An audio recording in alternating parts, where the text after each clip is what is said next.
Daniel Joens is in as starting quarterback for the New York Giants, and his first test will be this Sunday on the road against the Bucs. Who better to learn from than 16-year vet Eli Manning? And get this, the Giants' two-time Super Bowl champ reportedly stayed at the facility after being told he was demoted to help prep the new quarterback. And though Eli is taking his new role as mentor in stride, it hasn't been easy.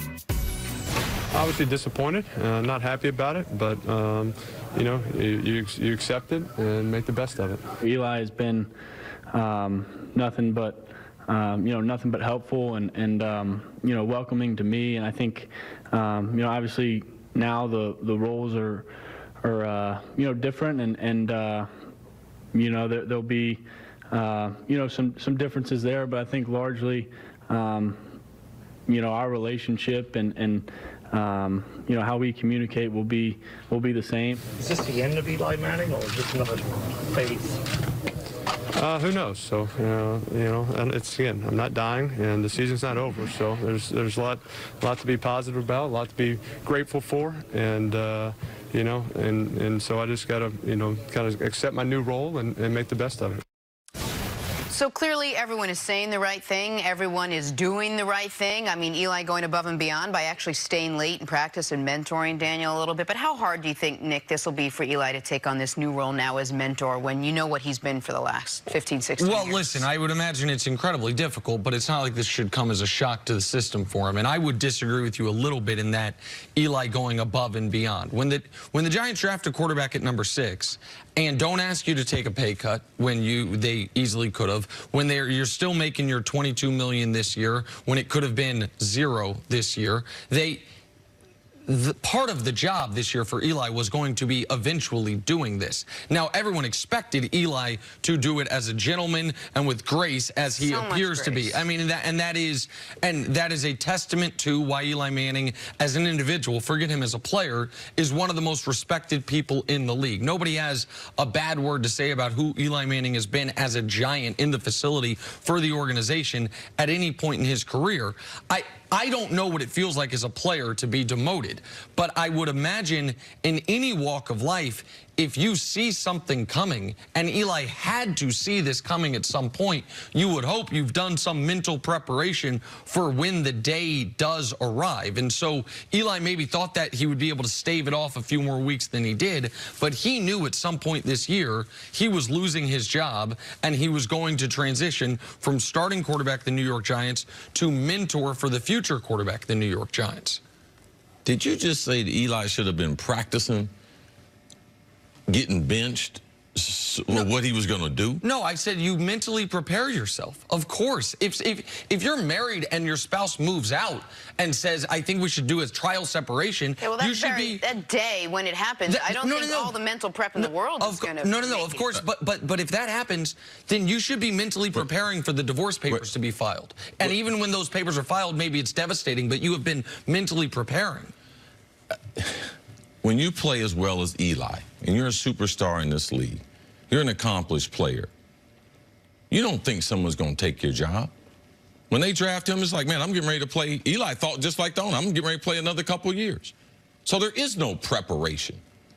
When I took Anthony Carter's spot and took all his shining, he didn't mentor me. He didn't stay after practice either, Jenna. So you're right. That ain't Eli's job to stay after practice. Nick is wrong in that. That is extra.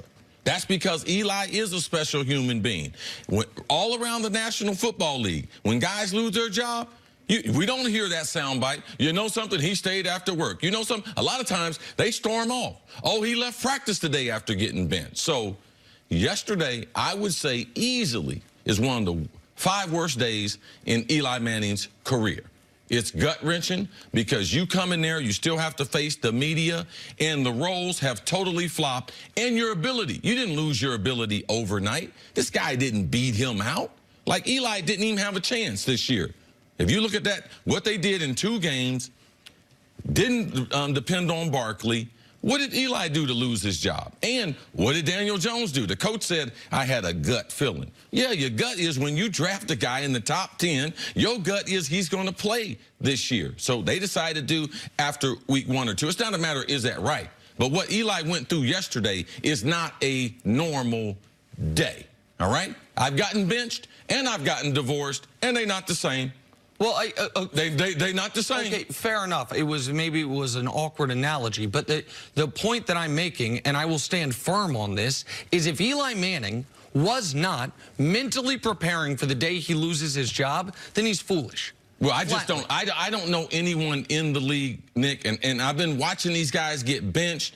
No one was ready for it, even though you draft a guy. All right, when Denny Green brought me into his office and said, I'm getting ready to turn the leadership of this team over to Randy Moss and the Dante Culpepper. As much as I knew that was going to happen, there was nothing to get me ready for those words when it hit me that I had lost all my power. Well, so maybe the moment, even if you have been ready for it to come or thinking you're ready for it to come, can be a shock to the system. But when the quarterback position is obviously different than what happened with you and Anthony Carter, and obviously clearly way different than when they drafted Randy. Because after they drafted Randy, you didn't lose your job. You went on 5 more great years with the Vikings. When a team drafts a quarterback, like you said, in the top 10, you know he's going to play.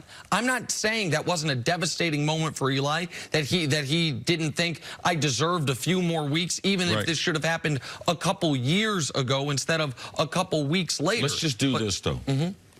The morning Eli got up when the Patriots were undefeated, he went on TV. I was on the network.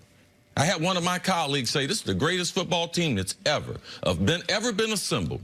Best team I've ever seen, and today they mark their day. They go undefeated and will go down in history. Eli sat in his hotel room and listened to all that and went out there and slayed that dragon. That's the same guy that got benched now. So we have to appropriate some of the things that he's been able to accomplish with, wow, that must have been, it's bigger than you can imagine. All right, I don't expect people to understand. I don't expect people to be like, you know something, to Eli should have done this and that. It's a rare, rare opportunity. I can guarantee you guys this. I guarantee you Fox couldn't bring nobody in here for y'all to mentor. Hey, I want y'all to sit on the side and make them better. Why, y'all know y'all sitting over there and you know you're better than them. What's wrong with that? No, because to me it is not even apples to oranges. It's apples to bowling balls. If to use your analogy, if we did this show for 15 years, and 5 years ago we were at the peak. We were the best in the world. And each of the next 5 years, each year after that, it got worse, and it got worse, and it got worse. And then Fox said, hey, you guys wouldn't think it's you, though. Okay, well, whether we would or we wouldn't, if Fox then said, hey, there's this young, hotshot broadcaster we love, you're going to split reps with him, he's going to be on the show a lot. If I didn't have in my head in that moment, okay, this guy is brought on here to replace me, it doesn't mean the moment that I get the pink slip isn't devastating. But if I haven't prepared for that mentally, I've been doing myself a disservice. And as far as a lot of guys do storm out of the building, you're right. But one of the reasons the Giants decided to show, I would say, extra loyalty to Eli and not ask him to take a pay cut and not cut him this offseason is because they had faith that when this day came, he would act like They just lied to him 2 weeks ago. The owner said, it'd be a great year if he played the whole year. Daniel Joens didn't play. So they just kept lying to him. If they said this was a fair competition, when did he win the job? When? I agree with you on that point. Of course, but if we knew that. No, and see, so if it's not right, then it's not going to sit with you. If Eli had 4 games where he stunk it up, he could be like, you know something? I mean, it is time for me to move on. But when they move on to you after 2 weeks, like, it's just not fair. And even though you might not know, when it's not fair, it's not fair. And what Eli did yesterday was above the call. That's the reason why he's got that captain. That's the reason why he's got that Walter Payton. It's not because he just chose to, one day, I'm just going to be a nice guy. This is who Eli Manning is. I've been saying it for a long time. And that is part of the reason why the Giants did give him grace, because he's been a class act. And yesterday, when it was the most difficult, I would argue the most difficult day of his career, he showed nothing but class. That's all I'm trying to the magnitude of what he went through yesterday when you lose your job to someone who does not have more ability than you. That's what I'm representing here today. All right, let's leave it there. Coming up, have the Cowboys taken a stranglehold on the NFC East? That is ahead on First Things First.